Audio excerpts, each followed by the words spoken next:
Welcome back to my channel with ancient history shorts note friend. आज हम लोग बात करेंगे बौद्ध धर्म के बारे में, यानी कि गौतम बुद्ध के बारे में।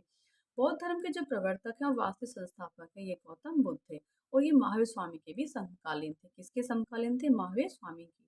इनके बारे में जीवन परिचय देख लेते हैं। जो गौतम बुद्ध है इनका जन्म हुआ था 563 ईस्वी पूर्व में। कब हुआ था? 563 ईस्वी पूर्व। जन्म स्थान क्या था इनका? इनका जन्म हुआ था वो कपिलवस्तु के लुम्बिनी ग्राम में हुआ था, जो आज वर्तमान में नेपाल में पड़ता है। कहाँ हुआ था? कपिलवस्तु के लुम्बिनी ग्राम में। इनके पिता का नाम शुद्धोधन था, जो शाक्य कुल के मुखिया थे। किसके कुल के मुखिया थे? शाक्य कुल की। बहुत ज्यादा इंपॉर्टेंट है, बहुत ज्यादा पूछे जाते हैं। इनकी जो माता है उनका नाम था माया देवी, जो कोल्य वंश की राजकन्या थी। कौन से वंश की? कोल्य वंश की। शुद्धोधन जो इनके पिता है कौन से कुल के मुखिया थे? शाक्य कुल के। इनकी जो माता का देहांत है वो बुद्ध के जन्म के 7वें दिन ही हो गया था। इनका जो फिर लालन पोषण किया था वो प्रजापति गौतमी ने किया था, जो इनकी मौसी थी, जिन्हें विमाता भी नाम दिया गया है। सिद्धार्थ है इनकी बचपन का नाम था, और जो गौतम है इनका वो एक गौतम था। क्या नाम इनका? गोत्र कौन सा है इनका? गौतम है। बचपन का नाम क्या है इनका? सिद्धार्थ है। इनका जो विवाह हो गया था वो 16 वर्ष की आयु में हुआ था, जो शाक्य कुल की और कोल्य गणराज्य की कन्या थी। कौन सा कुल था? शाक्य कुल। गणराज्य कौन सा? कोल्य। और किससे हुआ था? यशोधरा से हुआ था। बौद्ध ग्रंथों में यशोधरा के अन्य नाम भी मिलते हैं, जैसे बिंबा, गोपा, भद्रकृष्णा आदि नाम मैचिंग में दे देगा। जैसे कि बिंब की जो गौतम बुद्ध है इनकी माता कौन है इनमें, या माता कौन सा अन्य नाम कौन सा है, तो कोई और भी नाम भी दे देगा, और मैं बिंबा या ये नाम भी दे देगा। तो उनकी जो यशोधरा है उनका माता का नाम हमें भद्रकृष्णा, बिंबा, गोपा आदि अन्य नाम भी मिलते हैं। इनके पुत्र का नाम था राहुल। गृह त्याग कब हुआ था? 28वें वर्ष तो पुत्र राहुल का जन्म होता है, और ये 29वें वर्ष गृह को त्याग देते हैं।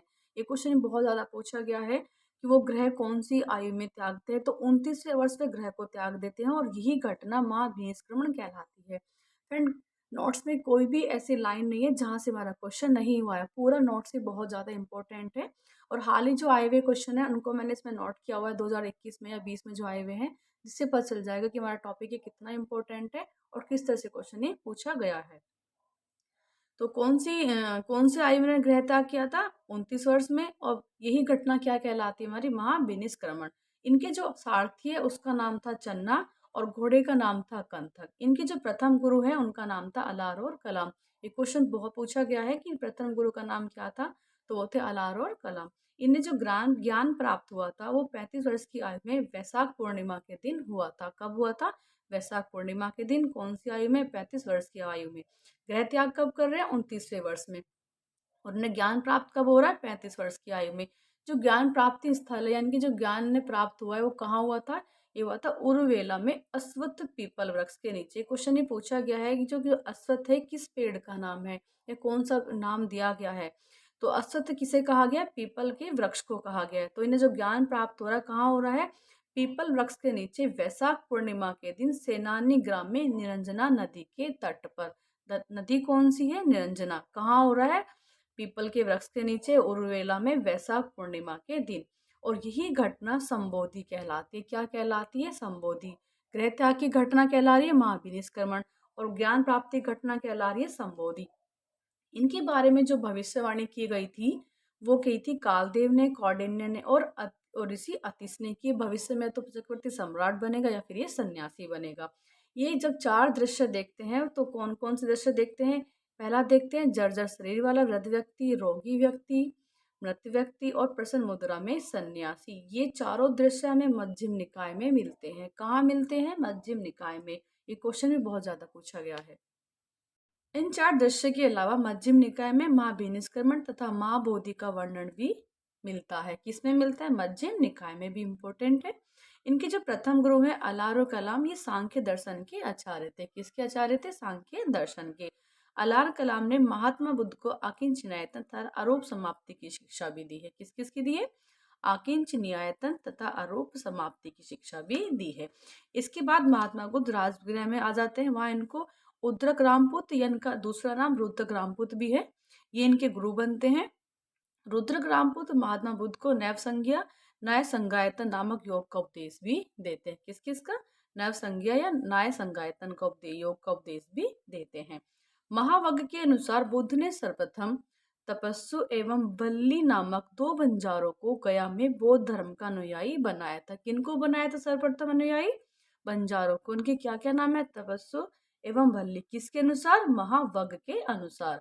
इन्होंने जो प्रथम अपना उपदेश दिया था वो सारनाथ के ऋषिपत्तनम एवं मृगदाव आश्रम में दिया था। अगर आश्रम पूछा जाता तो यह है मृगदाव आश्रम। 5 ब्राह्मणों को इन्होंने उपदेश दिया था। किस भाषा में दिया था? पाली भाषा में दिया था। इसी प्रथम उपदेश की घटना को धर्म चक्र प्रवर्तन की घटना कहते हैं। क्या कहते हैं प्रथम उपदेश की घटना को? धर्म चक्र प्रवर्तन। जो प्रथम उपदेश का जो उल्लेख है ये संयुक्त निकाय में मिलता है। किसमें मिलता है? संयुक्त निकाय में। और प्रथम उपदेश में ही बुद्ध ने 4 आर्य सत्यों के बारे में बताया है। तो प्रथम उपदेश से हमारा क्या क्या क्वेश्चन बन सकता है कि प्रथम उपदेश कहाँ दिया था? मृगदाव आश्रम में, सारनाथ के ऋषिपत्तनम में। किनको दिया था? 5 ब्राह्मणों को दिया था। पाली भाषा में दिया था। और ये घटना धर्म चक्र प्रवर्तन कहलाती है। इसका जो उल्लेख है वो संयुक्त निकाय में मिलता है। और प्रथम उपदेश में बुद्ध ने 4 आर्य सत्यों के बारे में बताया है। बुद्ध ने सारनाथ में ही बौद्ध संघ की स्थापना की थी। कहाँ की थी? सारनाथ में। किस चीज की स्थापना की थी? बौद्ध संघ की। गृह त्याग के पश्चात 6 वर्ष तक बुद्ध द्वारा सत्य की खोज का प्रयास आर्य परियोजना कहलाता है। क्या कहलाता है? आर्य परियोजना। किसकी खोज? सत्य की खोज। बुद्ध ने जो सर्वाधिक उपदेश दिए हैं ये भी श्रावस्ती में दिए हैं। और श्रावस्ती है ये अचिरावती या राप्ती नदी के किनारे स्थित है। वो कौन सी भी नदी दे सकता है, अचिरावती दे दे या फिर राप्ती दे दे। तो क्या हुआ? बुद्ध ने सर्वाधिक उपदेश कहाँ दिए? श्रावस्ती में दिए हैं। कौन सी नदी के किनारे? अचिरावती या राप्ती नदी के किनारे दिए हैं। श्रावस्ती की जो आकृति है वो अर्धचंद्राकार थी। कैसी आकृति थी? अर्धचंद्राकार। मध्यम निकाय के अनुसार कौशल नरेश प्रसेनजीत ने बुद्ध के बारे में कहा है कि भगवती कौशल को, अहमपी कौशल को, अहमपी अस्ति को, भगवती अस्ति को। अर्थात प्रसेनजीत ने बुद्ध के बारे में कहा है कि भगवान भी कौशल के हैं और मैं भी कौशल का हूँ। भगवान भी 80 के हैं और मैं भी कौशल का हूँ। ये जो बात है हमारे, ये जो वाक्य है ये हमारे मध्यम निकाय में मिलता है। राजगृह में ही सारिपुत्र एवं मोदग्लायन को बौद्ध धर्म में दीक्षित हुआ था। कहाँ दीक्षित किए हैं सारिपुत्र मोदग्लायन को? राजगृह में। बुद्ध ने जो प्रथम अपना वर्षावास बिताया है ये सारनाथ में बिताया है। कहाँ बिताया है? सारनाथ में। कौन सा वर्षावास? प्रथम वर्षावास। यहाँ से बहुत क्वेश्चन बनते हैं कि प्रथम कहाँ बिताया है और सर्वाधिक कहाँ बिताया है। तो बुद्ध ने जो प्रथम वर्षावास है कहाँ बिताया है? सारनाथ में। कहाँ पर? कुट्टी विहार में। और जो अंतिम वर्षावास है वैशाली के वेलु ग्राम में विहार में बिताया है। प्रथम कहाँ है? सारनाथ या कुट्टी विहार में। कुछ भी ऑप्शन दे सकता है, वो सारनाथ दे दे या फिर विहार देते। तो विहार कौन सा है? कुट्टी विहार। और जो अंतिम वर्षावास है ये वैशाली के वेलु ग्राम में बिताया था। और दूसरा और चौथा जो वर्षावास था ये राजगृह में बिताया था। इनके जो सर्वाधिक अनुयायी हैं वो कौशल में ही बने हैं। कहाँ बने हैं? कौशल में। अंगुलीमाल नामक डाकू को बुद्ध ने श्रावस्ती में ही बौद्ध धर्म में दीक्षित किया था। कहाँ दीक्षित किया था? श्रावस्ती में। किसको किया था? अंगुलीमाल नामक डाकू को। महात्मा बुद्ध का निधन 483 ईस्वी पूर्व में 80 वर्ष की आयु में हिरण्यवती नदी के तट पर हुआ था। दो साल वृक्षों के बीच कुशीनारा में। कहाँ पर हुआ था? कुशीनारा में। कौन सी नदी है? हिरण्यवती नदी के तट पर। कब हुआ है? 483 ईस्वी पूर्व। अभी हाल ही में क्वेश्चन आया है यूपीपीएससी जीआईसी 2021 में कि जो हमने इनके निधन की डेट मानी हुई है 483 ईस्वी पूर्व, ये किस लेख के अनुसार है या क्या रिकॉर्ड है जिससे हमने 483 हमने माना हुआ है? तो आंसर है चीन के कैंटन लेख या रिकॉर्ड के अनुसार ये डेट 483 है जिसमें महात्मा बुद्ध का निधन हुआ है। कहाँ हुआ था? हिरण्यवती नदी के तट पर। कहाँ हुआ था? कुशीनारा में। और इस घटना को महापरिनिर्वाण के नाम से जाना जाता है। वहीं जो उनका अंतिम संस्कार हुआ है वो राम सांभर नदी के तट पर हुआ है। इनकी डेथ कब हो रही है? हिरण्यवती नदी के तट पर। वही जो इनका अंतिम संस्कार हो रहा है राम सांभर नदी के तट पर। बुद्ध की दिनचर्या के बारे में बुद्ध घोष की रचना सुमंगल विलासनी में बताया गया है। किसमें बताया गया बुद्ध की दिनचर्या के बारे में? बुद्ध घोष की सुमंगल विलासनी में। फ्रेंड हमारे हर लाइन से क्वेश्चन बनता है। बौद्ध ग्रंथ सुत्त निपात में पशुओं को अन्नदा, वनदा एवं सुखदा कहा गया है। क्वेश्चन भी बहुत बार आया हुआ है कि बौद्ध ग्रंथ सुत्त निपात में पशुओं को अन्नदा और वनदा सुखदा कहा गया है। बुद्ध काल में जो हमारा सिवी है वो सूती कपड़ों के लिए, गांधार ऊनी कपड़ों के लिए और वाराणसी रेशमी कपड़ों के लिए प्रसिद्ध था। वाराणसी में क्या बन रहे हैं? रेशमी कपड़े। सिवी में क्या है? सूती कपड़े। गांधार में क्या बन रहे हैं? ऊनी कपड़े। ठीक है। ये जो सारिपुत्र और मौदगलायन का जो निधन हो गया था बुद्ध के जीवन काल में ही हो गया था। किसका निधन बुद्ध के टाइम में ही हो गया था? सारिपुत्र एवं मौदगलायन का। लिच्छियों ने बुद्ध को कुटाग्रशाला दान में दी थी। नेक्स्ट प्रमुख विहार देख लेते हैं। बिंबिसार ने राजगृह में वेलुवन नामक विहार बनवाया था। किसने बनवाया था वेलुवन नामक विहार? बिंबिसार ने। कहाँ बनवाया था? राजगृह में। और यह बौद्ध संघ का प्रथम विहार है। कौन सा है प्रथम विहार? वेलुवन। किसने बनवाया था? बिंबिसार ने। कहाँ बनवाया था? राजगृह में। वहीं जो अनाथ पीड़क है इन्होंने श्रावस्ती में बुद्ध के लिए जेतवन विहार बनवाया था। कौन सा विहार बनवाया था श्रावस्ती में? जेतवन विहार। किसने बनवाया था? अनाथ पीड़क ने। वहीं जो कौशल नरेश प्रसेनजीत है इन्होंने श्रावस्ती में पुब्बाराम विहार या पूर्वाराम विहार बनवाया था। कौशल नरेश ने कौन सा विहार बनवाया है? पुब्बाराम या फिर पूर्वाराम विहार। कहाँ बनवाया था? श्रावस्ती में। प्राचीन रत्नागिरी जो महाविहार है ये राजगृह के पास स्थित था। कौन सा विहार राजगृह के पास स्थित है? रत्नागिरी महाविहार। और यह विहार बुद्ध का प्रिय स्थान था। कौन सा विहार इनका प्रिय था? रत्नागिरी महाविहार। बुद्ध के अनुयायियों में सर्वाधिक जो संख्या थी वो ब्राह्मणों की थी। किनकी थी सर्वाधिक संख्या? ब्राह्मणों की। अब जो बुद्ध के अनुयायी है जो उनके समकालीन शासक है उन्हें देख लेते हैं। जो बिंबिसार और अजातशत्रु हैं ये मगध के शासक थे। प्रसेनजीत कौशल के हैं, उदयन वत्स के हैं। और जो महाकात्यायन है ये अवंती के हैं, भद्रिक शाक्य राजा हैं, अंतिपुत्र सूर्यसेन के हैं। बुद्ध के जो जीवन की घटनाएं हैं वो उनके प्रतीक को देख लेते हैं। इधर ये घटना लिखी हुई है, ये इनके प्रतीक लिखे हुए हैं। गर्भ का संबंध हाथी से है, वहीं जो जन्म का उनका कमल से है। यौवन का सांड से है। गृह त्याग यानी कि महाभिनिष्क्रमण की जो घटना है उसका संबंध घोड़े से है। ज्ञान प्राप्ति का बोधि वृक्ष पीपल से है। वहीं जो समृद्धि है इसका संबंध शेर से है। प्रथम प्रवचन यानी कि धर्म चक्र प्रवर्त का संबंध चक्र से है। वहीं निर्वाण पदचिन्ह से है। और मृत्यु महापरिनिर्वाण की घटना स्तूप से बताई गई है। अब देख लेते हैं बौद्ध संघ के बारे में। जो बौद्ध संघ जो प्रणाली थी वो जनतंत्रीय थी। मतदान अधिकारी सलाहकार ग्राहक कहलाता था। ये क्वेश्चन पूछा गया है। और जो बौद्ध संघ का प्रमुख था उसे विनयधर कहते थे। क्या कहते थे? विनयधर बौद्ध संघ के प्रमुख को। भिक्षुओं के जो वस्त्र थे उन्हें चीवर कहा गया है। वहीं जो भिक्षुणों के जो वस्त्र थे उन्हें उद्दक साटी कहा गया है। बहुत इंपॉर्टेंट है ये। भिक्षुणी संघ की स्थापना वैशाली में की गई थी और यहीं पर पहली बार महिलाओं को शामिल होने की अनुमति दी गई थी। कहाँ पर की गई थी महिलाओं को शामिल होने की अनुमति? वैशाली में। स्थापना कहाँ की गई थी? भिक्षुणी संघ की वैशाली में। और सबसे पहले जो इस संघ में प्रवेश करती है वो है प्रजापति गौतमी जो महात्मा बुद्ध की विमाता थे जिन्होंने इनका लालन पोषण किया था। संघ को प्रविष्ट होने को उपसंपदा कहा जाता था। संघ में प्रविष्ट होने को क्या कहा जाता था? उपसंपदा। बौद्ध संघ को दिया गया भूमिदान आराम कहलाता था। इसको जो भूमिदान किया जाता था उसे क्या कहते थे? आराम कहते थे। बौद्ध संघ का जो सबसे बड़ा दंड था वो ब्रह्मदंड था। कौन सा सबसे बड़ा दंड था? ब्रह्मदंड। वहीं जो बौद्ध संघ की सभा में जो प्रस्ताव पारित होता था उसे नत्थी कहा जाता था। क्या कहा जाता? नत्थी। सभा में बैठने वाला अधिकारी आसन प्रज्ञापक कहलाता था। मत को छंद कहा जाता था। वहीं गुप्त मतदान को गुल्हक कहा जाता था। क्या कहा जाता? गुप्त मतदान को गुल्हक। वहीं जो विशेष अवसरों पर जो भिक्षुओं द्वारा धार्मिक चर्चा की जाती थी या चर्चा की जाती थी उसे उपोषद या फिर उपावस्था कहते थे। क्या कहते थे? उपोषद। किसको कहते थे? जो विशेष अवसरों पर भिक्षुओं द्वारा धार्मिक चर्चा की जाती थी। समय समय पर भिक्षुओं की सभा में किया जाने वाला विधि निषेधों का पाठ पातिमोक्ष या प्रतिमोक्ष कहलाता था। ये क्वेश्चन अभी हाल ही में आया है कि प्रतिमोक्ष से तात्पर्य क्या है। नेट में 2020 में और 21 में आया है।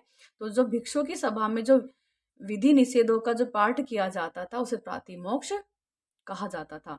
भिक्षु जीवन का जो प्रारंभ था वो प्रवज्य की दीक्षा से होता था। वहीं जो पूर्णता होती थी वो कहलाती थी उपसंपदा। प्रारंभ किससे हो रहा है? प्रवज्य से। और जो पूर्णता हो रही है वो किससे हो रही है? उपसंपदा से। बौद्ध भिक्षुओं को वस्त्र वितरण के लिए होने वाला समारोह कथिन कहलाता था। बौद्ध भिक्षुओं को वस्त्रों का वितरण किया जाता था जिसमें ने गेरुआ वस्त्र प्रदान किए जाते थे। इस समारोह को कथिन कहा जाता था। ग्रस्त जीवन में रहकर बौद्ध धर्म को मानने वाले लोग उपासक कहलाते थे। उपासक कौन कहलाते थे? जो बौद्ध धर्म को ग्रस्त जीवन में रहकर मान रहे हैं। वहीं जो बौद्ध धर्म की जो सबसे पवित्रतम दिशा है वो दक्षिण दिशा से। कौन सी दिशा थी? दक्षिण दिशा। बुद्ध ने जो अपने उपदेश दिए हैं ये पाली भाषा में दिए हैं। कौन सी भाषा में दिए हैं? पाली भाषा में। वहीं जो बुद्ध के पूर्व जन्म की जो कथाएं हैं वो जातक कथाएं कहलाती हैं। कौन सी कथाएं कहलाती हैं? जातक कथाएं। किसकी? बुद्ध की पूर्व जन्म की कथाएं। इसका वर्णन किसमें है? इनका सुत्त पिटक में वर्णन मिलता है। मुनि शब्द एवं स्तूप शब्द का सबसे पहले जो उल्लेख मिलता है वो ऋग्वेद में मिलता है। बुद्ध की जो शयन मुद्रा में जो मूर्ति मिली है, प्राचीनतम मूर्ति, वो हमें कुशीनगर से प्राप्त हुई। यहाँ से बहुत ज्यादा क्वेश्चन आता है कि जो बुद्ध की जो शयन मुद्रा की जो मूर्ति है हमें कहाँ से प्राप्त हुई है? ये हमें कुशीनगर से प्राप्त हुई है। वहीं जो बुद्ध की जो भूमि स्पर्श मुद्रा है, जो सारनाथ मूर्ति है, वे गुप्त काल में मिलती है। वहीं जो बुद्ध की जो खड़ी हुई प्रतिमा का जो निर्माण हुआ है वो कुषाण काल में हुआ था। शयन मुद्रा में कहाँ मिल रही है? हमें कुशीनगर से। हमें भूमि स्पर्श की मुद्रा कहाँ से मिल रही है? सारनाथ से, जो गुप्त काल की है। जो खड़ी मूर्ति में कहाँ से प्राप्त हुई है? वो कुषाण काल से प्राप्त होती है।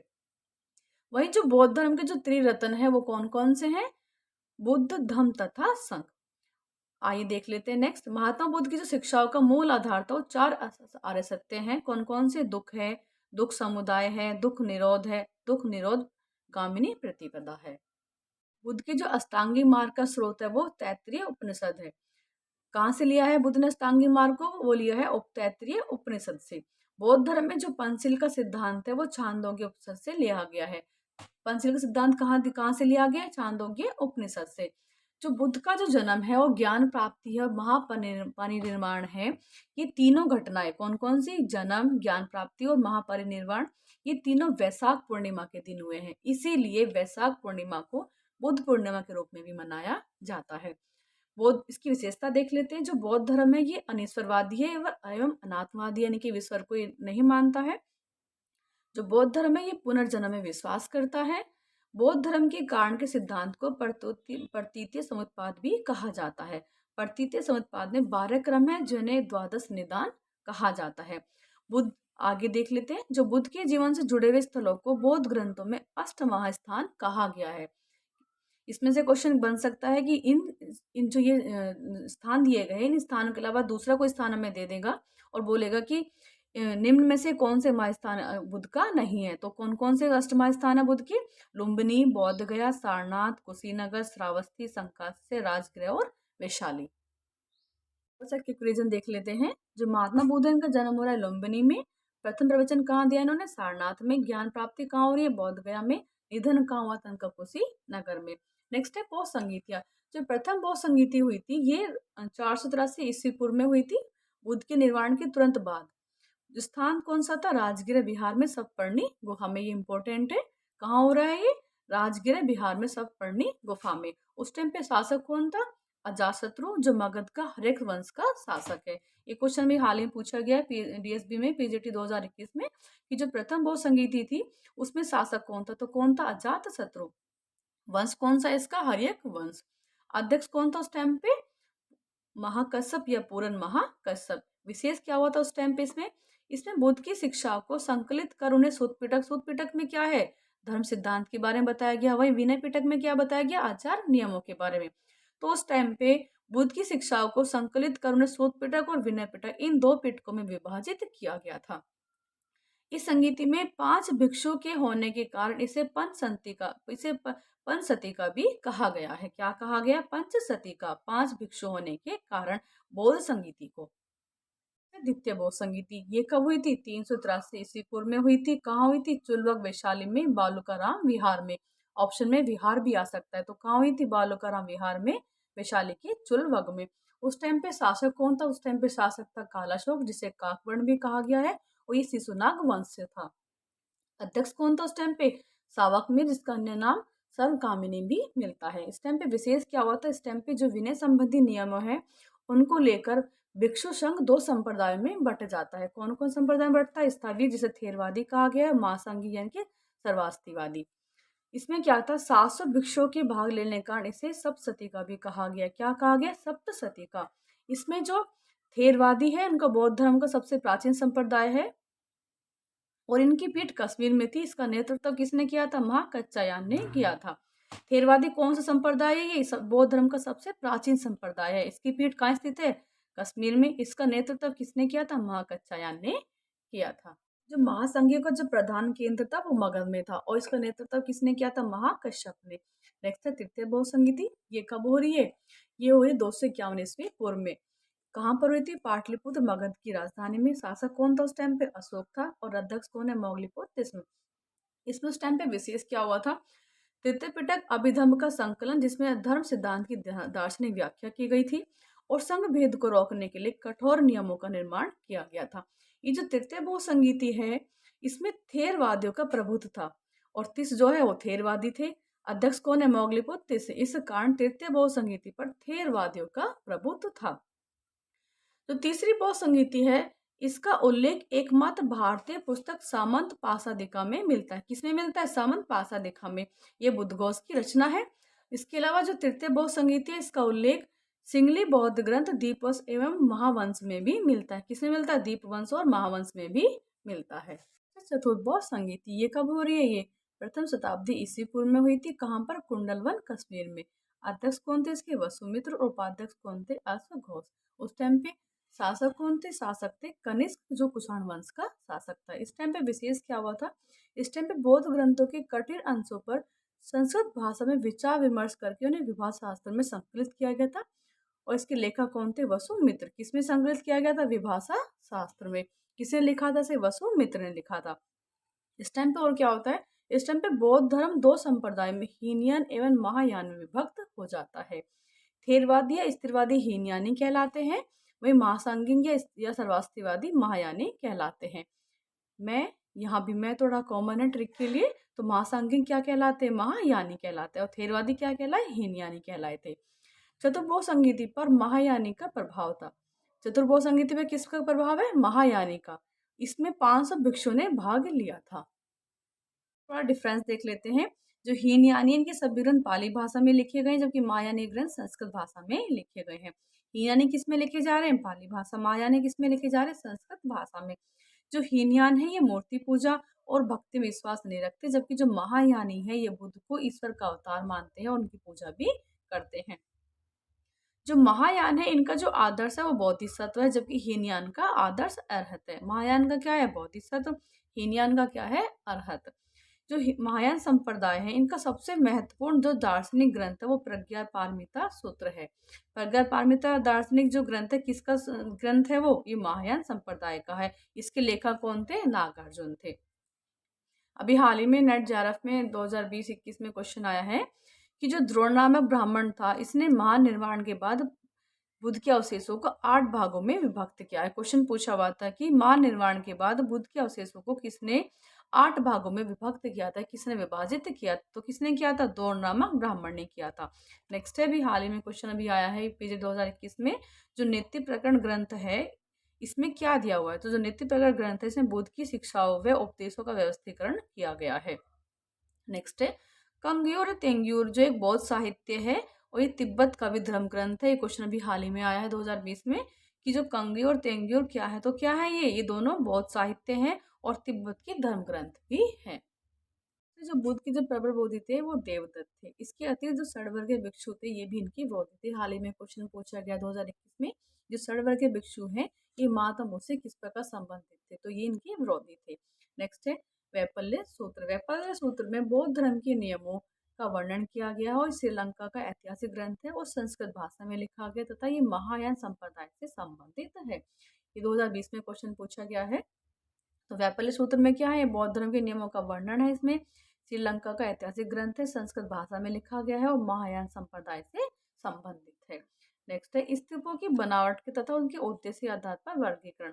ये स्तूप दिए गए हैं, उनका स्वरूप दिया गया है। जो शारीरिक स्तूप है इसमें क्या है? इसमें बुद्ध या भिक्षु के शरीर के अवशेष रखे गए हैं।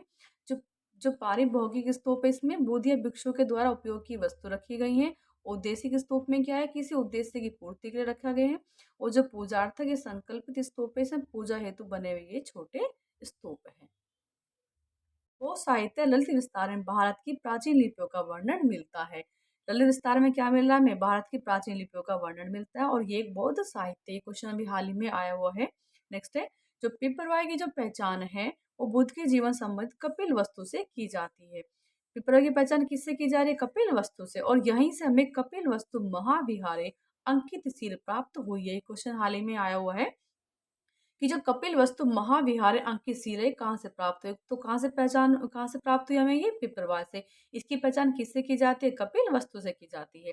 नेक्स्ट है पिपरवाय में शाक्यों ने गौतम बुद्ध की शारीरिक अवशेषों पर स्तूप बनवाया था। क्वेश्चन हाल ही में आया हुआ है, स्तूप कहाँ बनवाया था, पिपरवाय में। किसने बनवाया था, शाक्यों ने। किस चीज पे बनवाया था, शारीरिक अवशेषों पर बनवाया था। नेक्स्ट है जो बावेरु जातक है, दशरथ जातक और शिवी जातक है, ये बौद्ध रचनाएं। कौन कौन सी रचनाएं हैं, बौद्ध, बावेरु जातक, दशरथ जातक और शिवी जातक। नेक्स्ट है जो पद्म संभव है, इन्होंने चीन या फिर तिब्बत, ऑप्शन में कुछ भी आ सकता है। तो पद्म संभव ने चीन या तिब्बत में बौद्ध धर्म, लामा धर्म या वज्राय संप्रदाय की स्थापना की थी। क्वेश्चन हमें हाल ही में आया था कि पद्म संभव ने वज्रयान संप्रदाय की स्थापना कहाँ करी थी, तो कहाँ करी थी, तिब्बत या फिर चीन में। थैंक्स फ्रेंड, मिलते हैं नेक्स्ट।